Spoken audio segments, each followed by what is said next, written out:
नमस्कार दोस्तों, एक बहुत ही महत्वपूर्ण वीडियो, बहुत ही महत्वपूर्ण विषय जिसके आधार पर आपसे एग्जाम में प्रश्न पूछा जाता है और प्रश्न बनता है, उसके बारे में वर्तमान में चर्चा कर रहा हूं। यहां से आप ध्यान रखिएगा 101%, चाहे आप कॉलेज लेक्चरर दे रहे हो, चाहे आप पटवारी का एग्जाम दे रहे हो, चाहे आप राजस्थान में जो ग्राम सेवक की भर्ती यानी उसका एग्जाम दे रहे हो, सभी एग्जाम जो आने वाले हैं राजस्थान के संदर्भ में 100% यहां से प्रश्न पूछा जाएगा। यहां से 100% प्रश्न पूछा जाएगा, ये चीज ध्यान रख लेना, ठीक है। तो मैं आज बात करूंगा राजस्थान के नामकरण के बारे में। राजस्थान का नाम राजस्थान क्यों पड़ा, किस तरह पड़ा, क्या क्या इसके अलग अलग कालों में नाम थे, और फाइनली आज जो हम वर्तमान परिप्रेक्ष्य में बात करते हैं राजस्थान की, जहां पर 33 जिले हैं, 7 संभाग हैं, वहां पर किस तरह वर्तमान परिप्रेक्ष्य में क्या चल रहा है। तो चलिए शुरू करते हैं हमारे इस महत्वपूर्ण विषय को। सबसे पहले अगर बात करूं राजस्थान के नामकरण की, वैदिक काल में जो ऋग्वेद है, राजस्थान के क्षेत्र को ब्रह्मव्रत का नाम उल्लेख किया गया है। ब्रह्मव्रत के नाम से या ब्रह्माव्रत के नाम से यह उल्लेख किया गया है। रामायण में वाल्मीकि ने राजस्थान प्रदेश को मरुकांतर नाम से उल्लेख किया है। मरुकांतर नाम से उल्लेख किया गया है। एक बहुत ही इंटरेस्टिंग स्टोरी सुनाता हूं। ऐसा माना जाता है, और ये बात आपको भी पता है कि अगर जब आप भूगोल देखेंगे तो राजस्थान में जो वर्तमान में आपको पेट्रोल मिल रहा है, पेट्रोल के बेसिन्स मिल रहे हैं, तो यहाँ पे माना गया कि यहाँ पे पहले समुद्र था। ऐसा बताते हैं महाभारत का जो रामायण काल है, जब श्री राम ने जब लंका पर चढ़ाई की तो समुद्र बीच में आ गया था, और उस समुद्र को सुखाने के लिए मतलब 2-3 दिन लगातार वो प्रयास करते रहे कि समुद्र मान जाए और उन्हें लंका में जाने का रास्ता दे दे। अंत में जब समुद्र नहीं माना तो समुद्र को सुखाने के लिए श्री राम ने अग्नि बाण निकाला। समुद्र देवता बाहर आए, श्री राम से माफ़ी मांगी और उन्हें आशीर्वाद दिया कि आप इस पे पत्थर फेंकेंगे तो ये पत्थर तैरेंगे, और आप राम सेतु देख रहे हो, पत्थर कहीं वो तैरने वाला एक पुल बनाया गया था जो कि राम सेतु के नाम से जाना जाता है। पर उसी कड़ी के अंदर एक इंटरेस्टिंग बात भी है। जब श्री राम ने अग्निबाण अपनी प्रत्यंचा पे चढ़ा लिया तो श्री राम ने बोला, भैया अब तो जो बाण है उसको हमने प्रत्यंचा पे चढ़ाया, कहीं तो छोड़ना पड़ेगा। तो ऐसा बताते हैं कि श्री राम ने इस बाण को मरुकांतर में चला दिया था। इसी कारण से यहाँ पे जो संपूर्ण पानी है वो वाष्पित हो गया, और वहाँ पे आप वर्तमान में जो मरुस्थल देख रहे हैं वो उसी का परिणाम है। खैर, ये एक लोक गाथा है, इसके बारे में किसी भी फैक्ट के बारे में बताऊंगा नहीं कि मैं 100% श्योर हूँ कि ऐसा ही हुआ था। बट आप ध्यान रखिएगा कि राजस्थान प्रदेश को मरुकांतर के नाम से उल्लेख किया गया रामायण में। राजस्थान को और क्या कहा गया है? मरु प्रदेश, मरुवार, रायथान, राजपुताना और रजवाड़ा आदि नाम से भी जाना जाता है। अगर देखिए राजस्थानी यादित्य 682 ईसा पूर्व में खीमल माता मंदिर जो कि बसंतगढ़ सिरोही में है उत्कीर्ण है। यह शिलालेख बसंतगढ़ शिलालेख इसको कहा जाता है, में राजस्थान को संस्कृत भाषा में राजस्थानियादित्य के नाम दिया गया है। यानी इस स्थान को राजस्थानियादित्य के नाम से भी जाना जाता है।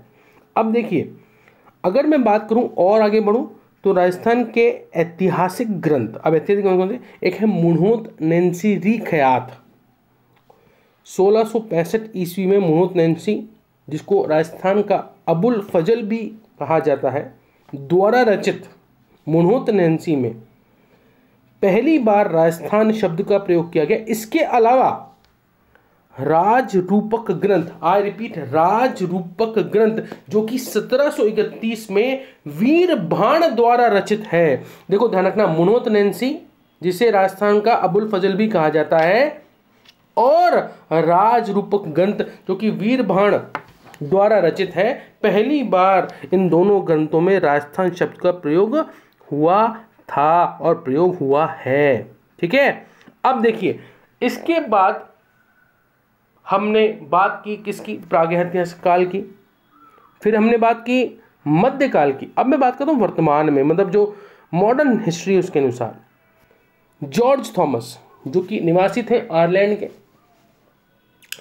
जॉर्ज थॉमस ग्वालियर के पश्चिम में स्थित राजपूत रियासत के समूह को सन 1800 ईस्वी में राजपूताना नाम से संबोधित किया मौखिक रूप से।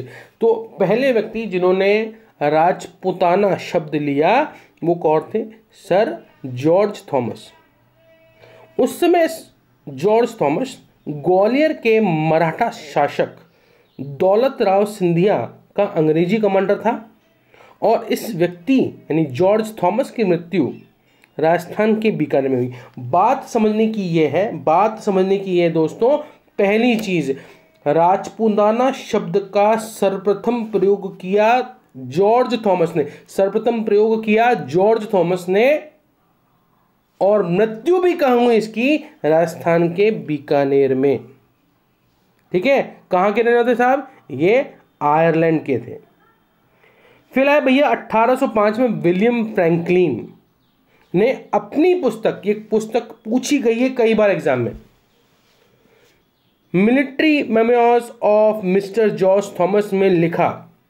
जॉर्ज थॉमस पहला व्यक्ति था जिसने राजपूताना शब्द का प्रयोग किया, अर्थात राजपूताना शब्द का सर्वप्रथम लिखित परिणाम 1805 में मिलता है। अच्छा, लिखित परिणाम का मिला 1805 में, किसने किया, जॉर्ज थॉमस ने। और इस बात को किसने बताया, विलियम फ्रैंकलिन ने अपनी पुस्तक में बताया, military memoirs of mister George Thomas. और इस पुस्तक का प्रकाशन लॉर्ड वेलजेली ने किया था और उसी के समय इस बुक को प्रकाशित किया गया था। अब आए हमारे सबसे इंपॉर्टेंट भाई साहब, ये है लेफ्टिनेंट कर्नल जेम्स टॉड। तो ये भाई साहब जो आप देख रहे हैं यही जेम्स टॉड है। आपने कई बुकों में इनके बारे में सुना, इनको घोड़े वाला बाबा भी कहते हैं, और इनके बारे में क्या क्या नहीं बताया। मतलब ये वो व्यक्ति थे जिन्होंने राजस्थान को राजस्थान शब्द का पहली बार दिया। इनके लेफ्टिनेंट कर्नल जो जेम्स टॉड थे उनके उपनाम थे घोड़े वाला बाबा, क्योंकि ये हमेशा घोड़े पे घूमते रहते थे, यहाँ वहाँ जर्नी करते थे, इतिहास की जांच परख करने वाले व्यक्तियों में से एक थे, अनुसंधान करता थे। इनको राजस्थान के इतिहास का जनक या पितामह भी कहता है। 20 मार्च 1782 में इनका जन्म स्कॉटलैंड के स्टिलगटन इंग्लैंड में हुआ था। आप तो स्कॉटलैंड रखना कि इनका जन्म हुआ था 20 मार्च 1782 को। मृत्यु, दिन रात पुस्तकों और अनुसंधान में डूबे रहने वाले इस अद्वितीय अंग्रेज इतिहासकार की मृत्यु मात्र 53 वर्ष की उम्र में 17 नवंबर 1835 को इंग्लैंड में हुई थी। अब ये भारत में कहाँ रहे भैया, मुख्य रूप से कोलकाता रहे, हरिद्वार रहे, दिल्ली में रहे, इनके प्रमुख कार्यक्षेत्र रहे।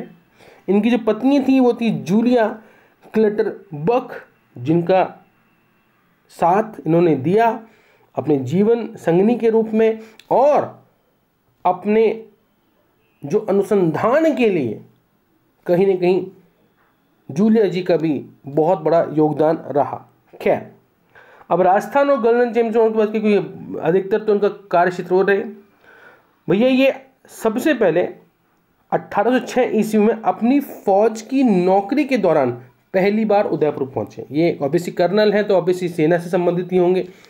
तो पहली बार अपनी अंग्रेजी कहाँ पहुंचे, उदयपुर पहुंचे।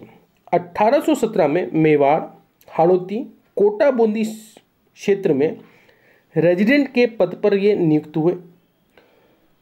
राजपूताना और आसपास के प्रदेशों में टोपोग्राफिकल नक्शे तैयार करते हुए उन्होंने स्थानीय इतिहास के मौखिक और अनगिनत अभिलेखों से साक्षात्कार किया और तय किया कि वह राजपूताना पर नया ग्रंथ लिखकर इसके इतिहास का पुनर्लेखन करेंगे। तो ये topology is what when we arrange it as per the time series. Colonel James Tod Rajasthan के सर्वप्रथम मानलगढ़ भीलवाड़ा में आके रुके थे। अच्छा सुनो, अब नौकरी के दौरान कहाँ रुके? ये भाई साहब आए थे, उदयपुर पहुंचे और कहाँ रुके भैया? मांडलगढ़ भीलवाड़ा। 1818 में मेवाड़ के राजा भीम सिंह ने ईस्ट इंडिया कंपनी के साथ संधि कर लिया। आपको पता है कि सहायक संधियां की थी ईस्ट इंडिया कंपनी ने। तो अंग्रेजों को धीरे धीरे शक होने लगा कि कहीं राजपूतों के साथ नहीं मिल जाए। कौन? मिस्टर ये। तो इसी कारण से 1822 में कर्नल जेम्स टॉड ने बीमारी का बहाना का त्यागपत्र दे दिया और वापस इंग्लैंड चला गया। ये इनकी कहानी रही। 1818 में वापस चले गए। अब इन्होंने क्या क्या किया देख लेते भैया। इसके अलावा कौन कौन शिलालेख है जहाँ पे इनकी बात हो रही है? सबसे नाम है मानमोरी शिलालेख। मानमोरी शिलालेख कहाँ पे भी है? पुठोली चित्तौड़ के अंदर है, 1716 ईस्वी का। इस शिलालेख यह शिलालेख टॉड को पुठली स्थित मानसूर झील के पास मिला था। टॉड इस शिलालेख को इंग्लैंड ले जाना चाह रहा था, लेकिन भारी कारण शिलालेख को ले नहीं जा पाया और उसने समुद्र में इसको फेंक दिया था।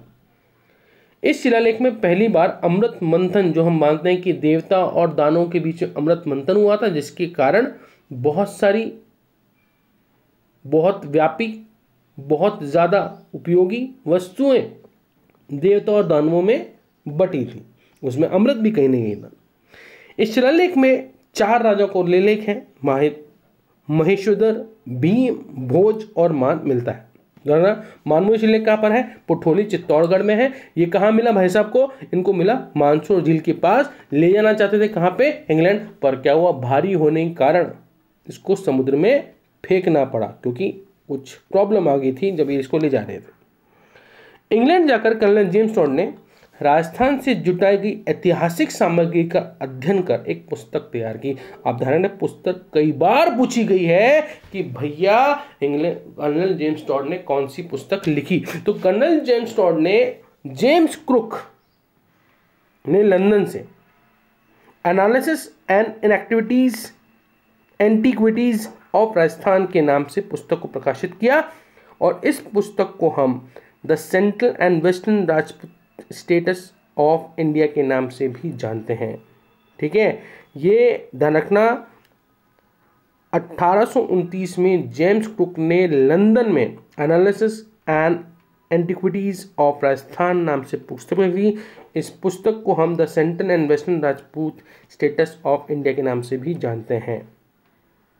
ठीक है, ये जेम्स कुक भी इनके साथ थे, इनके साथी थे, इनके साथ। ये पुस्तक 2 भागों में प्रकाशित है। इसमें टोटल 85 अध्याय हैं। कौन कौन से हैं भैया? 85 अध्याय हैं। इसके 2 भागों में बात की जाए तो पहला भाग, प्रथम भाग 1829 में प्रकाशित हुआ। इस भाग में राजपूतानी की भौगोलिक स्थिति, वंशावली व मेवाड़ का ऐतिहासिक वर्णन है। द्वितीय भाग में 1834 में हुआ था। इसमें मारवाड़, बीकानेर, जालौर, जैसलमेर, अजमेर आदि के इतिहास का वर्णन है। तो जनरल टाइम्स बोर्ड की जो बुक है वो कौन सी है? The analysis and the activities of Rajasthan, या इस बुक को हम जानते हैं the central and the western Rajput status of India. That is very important. ये एग्जाम के हिसाब से बहुत महत्वपूर्ण है। 2 भागों में ये 1829 और 1834। और आपको मैंने बताया कर्नल जेम्स टॉड की मृत्यु कब हुई है? ये मात्र 1835 में मरी गए थे, 53 वर्ष की आयु में। ठीक है, विशेष तथ्य। अब देखिए साहब, इस पुस्तक में राजपूताना भूभाग के लिए राजस्थान, रजवाड़ा, राजस्थान शब्द, जो कि राजस्थान के शाब्दिक अर्थ बात की जाए तो उसका शाब्दिक होता है राजाओं का आवास। क्या होता है भैया? राजाओं का आवास का प्रयोग किया गया है। एवं इस पुस्तक में राजस्थान में पाई जाने वाली जागीरदारी, सामंतवादी, जमींदारी और फेडरलिज्म व्यवस्था का उल्लेख मिलता है। Analysis and antiquities of Rajasthan पुस्तक मूलतः इंग्लिश में लिखेगी, ऑब्वियसली अंग्रेजी में लिखे तो अंग्रेजी इंग्लिश में लिखेगा, जिसका पहली बार अनुवाद 1908 में पंडित गौरी शंकर हीराचंद ओझा ने किया था। तो ध्यान रखना, इसका हिंदी अनुवाद किसने किया है? पंडित गौरी शंकर हीराचंद ओझा ने किया था। ओझा जी मूलतः कहाँ के रहने वाले थे? सिरोही के रोहिड़ा ग्राम के निवासी हैं और इस पुस्तक को हिंदी बोलते हैं प्राचीन राजस्थान का विश्लेषण कहते हैं। एनालिसिस एंड एंटीक्विटीज और राजस्थान पुस्तक को कर्नल जेम्स टॉड ने अपने गुरु जयनीत ज्ञानचंद्र मालगढ़ भीलवाड़ा में समर्पित की थी। कि आपको बताया था कि ये कहाँ आके थे?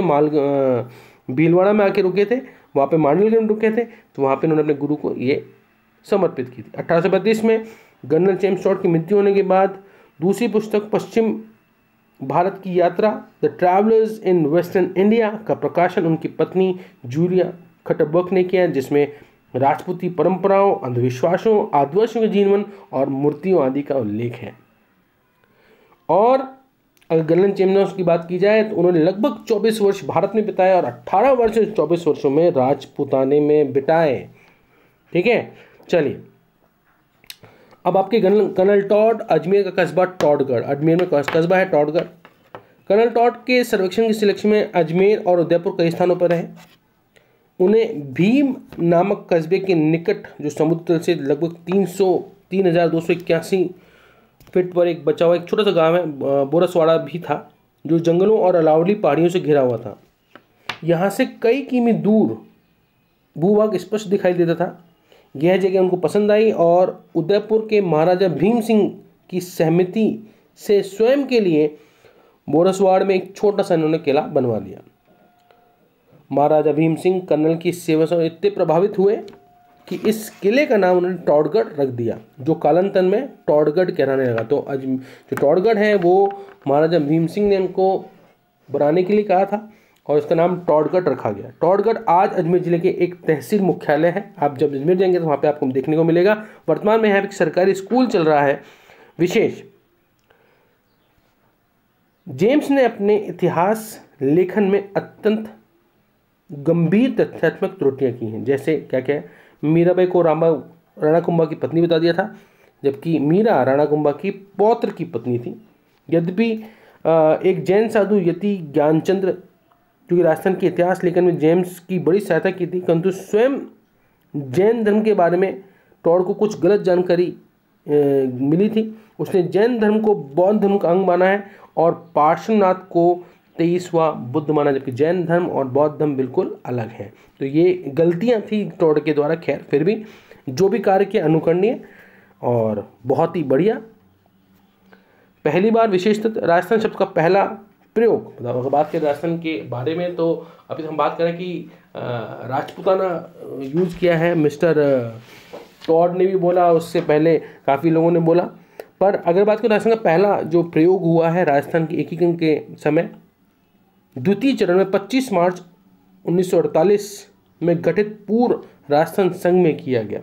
तो दूसरा जो चरण था, पहले संघ में मत्स्य संघ बना था, राजस्थान संघ की बात की गई या राजस्थान शब्द का पहली बार यूज हुआ राजस्थान संघ में। 30 मार्च 1949 चार बड़ी रियासत कौन कौन सी, जयपुर, जोधपुर, जैसलमेर, बीकानेर विलय होने के बाद वृहत राजस्थान का गठन हुआ। किसका गठन हुआ?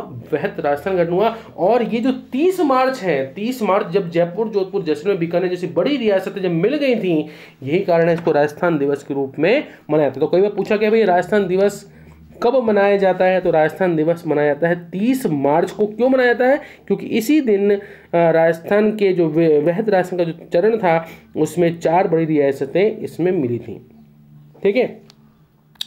26 जनवरी 1950 सत्यनारायण राव समिति की सिफारिश पर भारत सरकार ने राजस्थान शब्द का सर्वप्रथम संवैधानिक तौर पर मान्यता दी। 26 जनवरी 1950, आप ध्यान रखना 26 जनवरी 1950 को, जो कि बहुत महत्वपूर्ण दिवस था भारत के संविधान के इतिहास के पर्सपेक्टिव में भी। उसी दिन सत्यनारायण राव समिति की सिफारिश पर सर्वप्रथम संवैधानिक रूप से राजस्थान शब्द को मान्यता मिली।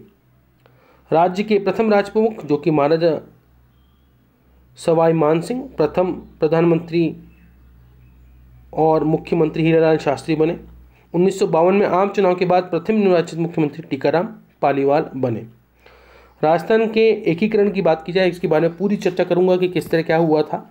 देखिए, 1 नवंबर 1956 को राज्य के 26 जिले, 26 जिले अजमेर और 5 संभाग थे। 1 नवंबर 1956 को संपूर्ण एकीकरण के पश्चात राजस्थान के वर्तमान स्वरूप सामने आया और वैधानिक रूप से इसका नाम राजस्थान पड़ा। इसलिए प्रतिवर्ष जो राजस्थान स्थापना दिवस है वह 1 नवंबर को मनाया जाता है। अब देखो 2 बातें हैं, 30 मार्च को राजस्थान दिवस है और 1 नवंबर को राजस्थान स्थापना दिवस है, क्योंकि 1 नवंबर 1956 के दिन जितने भी 19 रियासतें थीं और ठिकाने थे, इन सब को मिला के राजस्थान बनाया गया, जिसमें 26 जिले थे, अजमेर 26वां जिला था और 5 संभाग थे।